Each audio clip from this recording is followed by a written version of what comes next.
IM Vijayan ഉൾപ്പെട്ട Kerala police ടീമിൻ്റെ നല്ല കാലം കേരള ഫുട്ബോളിൻ്റെയും ഇന്ത്യൻ ഫുട്ബോളിൻ്റെയും സുവർണ്ണ കാലമായിരുന്നു എന്ന് നമുക്ക് ഓരോരുത്തർക്കും അറിയാം. കേരള പോലീസിലെ വിജയ നാളുകളെ ഓർത്തെടുക്കുകയാണ് അന്നത്തെ താരങ്ങൾ. ഞാനൊരു കോച്ചെന്നല്ല എൻ്റെ അനുഭവം വെച്ച് നോക്കുമ്പോൾ അവൻ്റെ ആ പെർഫോമൻസ് കണ്ടപ്പോൾ എനിക്ക് വളരെ ഇമ്പ്രസ്ഡായി. അവൻ പ്രകൃതിയാൽ അവൻ കളിക്കാനായിട്ട് ജനിച്ചവനാണെന്ന് പറയില്ല, അതുപോലെ എനിക്ക് ഒരു ഫീൽ ചെയ്തു.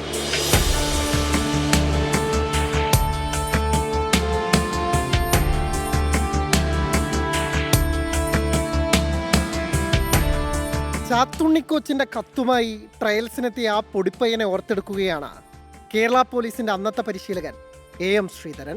അന്ന് വയസ്സ് 17 കഴിഞ്ഞിട്ടുള്ളൂ.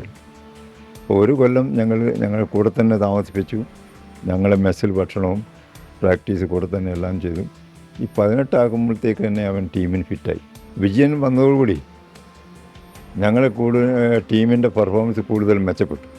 മാംഗല്യത്തേക്കാൾ മനപ്പൊരുത്തമൊക്കേണ്ടത് പന്തുകളിയിലായിരിക്കും. CV പാപ്പച്ചൻ IM വിജയൻ ജോഡി അതിന് സാക്ഷ്യം. പറഞ്ഞറിയിക്കാൻ പറ്റാത്തൊരു അണ്ടർസ്റ്റാൻഡിങ് ഞങ്ങൾ കളിക്കുമ്പോൾ ഞാനും വിജയനായിട്ട് കളിക്കുമ്പോൾ ഉണ്ടാവുന്നുണ്ട്. കാരണം ഞാൻ കൊടുക്കുന്ന പാസും എല്ലാവരും തരുന്ന പാസും അതുപോലെ അത് കണക്ട് ചെയ്യാനുള്ള ഒരു ടാലൻറ്റ് അത് വിജയന് ഉണ്ടായിരുന്നു. ഫെഡറേഷൻ വിജയിക്കുന്ന സമയത്ത് ഫൈനലിൽ വിജയൻ്റെ ഞാനും വിജയനായിട്ടുള്ള ഒരു കോമ്പിനേഷനിലാണ് ആദ്യത്തെ ഒരു ഗോള് നന്നായിട്ട് അടിക്കാൻ പറ്റിയത്. പക്ഷെ അതിന് മുമ്പ് ഞങ്ങൾ ടീമിൻ്റെ വിജയ ഫോർമുലയിലെ വിജയനെക്കുറിച്ചാണ് U ഷറഫ് അലിക്ക് പറയാനുള്ളത്. ഗോളടി യന്ത്രം എന്ന് പറഞ്ഞാൽ പോലും തെറ്റില്ല.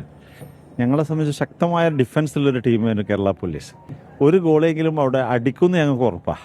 അത് വിജയനും പാപ്പച്ചനും ഒക്കെയുള്ള ഹബീബും ഒക്കെയുള്ള ടീം ഉള്ളതുകൊണ്ട് അപ്പോൾ വിജയനിൽ ഞങ്ങൾക്കുള്ളൊരു കോൺഫിഡൻസ് അതാ, ഒരു ഗോളെങ്കിലും ഏത് മാച്ചിലും അടിക്കുമെന്നില്ല. താനും വിജയനും തരക്കാരെന്ന കാവൽ ബടൻ KT ചാക്കോ.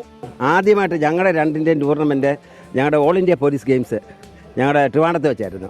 അത് ഞങ്ങൾ BSF-ആയിട്ടും അതുപോലെ പഞ്ചാബ് പോലീസുമായിട്ടും CRP ആയിട്ടും ഞങ്ങൾ അന്ന് വിജയിച്ചു. ഞങ്ങൾക്ക് രണ്ടുപേരും ആണ് ഞങ്ങൾക്കൊരു പ്രൊമോഷൻ കിട്ടുന്നത്. ഞങ്ങൾ അന്ന് ഓഫീസറായി ഞങ്ങൾ രണ്ടുപേരും. വിജയന്റെ വിടവ പോലീസ് ടീമിനുണ്ടാക്കിയ നഷ്ടവും ചാക്കോ ഓർത്തെടുക്കുന്നു. നെഹ്റു കപ്പിന് ഞങ്ങൾ 5 മലയാളികൾ ഒന്നിച്ച് കളിക്കുന്ന കൂട്ടത്തിൽ വിജയന് ആദ്യമായിട്ട് വിജയനോടൊത്ത് നെഹ്റു കപ്പ് സാഗ് ഗെയിംസ് അതുപോലെ ജേഴ്സി അണിഞ്ഞു. നല്ലൊരു ജേർണിയായിരുന്നു. പിന്നെ നമ്മളെ വിട്ടിട്ട് അദ്ദേഹം കൽക്കട്ടയ്ക്ക് പോയി. അതോടുകൂടി നമ്മുടെ ടീമിൻ്റെ സത്യം പോയി, ഷറഫലി സാറ് പോയി, ഇങ്ങനെ പാപ്പച്ചൻ ഇങ്ങനെ ഓരോരുത്തർ പോയതോടുകൂടി നമ്മുടെ ടീം പോയി, അല്ലെങ്കിൽ നിലനിർന്ന് പോയെന്നേര്. ആ ഗോളാരവങ്ങൾ ഇന്നും ചെവിയിൽ മുഴങ്ങുന്നെന്ന് കുരുകേഷ് മാത്യു. അടിക്കുന്ന ആൾക്കാർക്ക് അതിന് കൃത്യമായിട്ട് ബോൾ വെച്ച് തരും. വിജയന് ഗോൾ അടിക്കണമെന്നൊന്നുമില്ല, അടുത്ത ആൾക്ക് ബോൾ ഇട്ട് കൊടുത്ത് ഗോളടിപ്പിക്കും. അതൊക്കെ വിജയൻ്റെ ഒരു നല്ല മനസ്സാണ്. IM വിജയൻ കാക്കിയൂരുമ്പോൾ പോലീസ് ടീമിന്റെ സുവർണ തലമുറയിലെ അവസാന കണ്ണി കൂടിയാണ് മുറിയുന്നത്. Sports desk 24.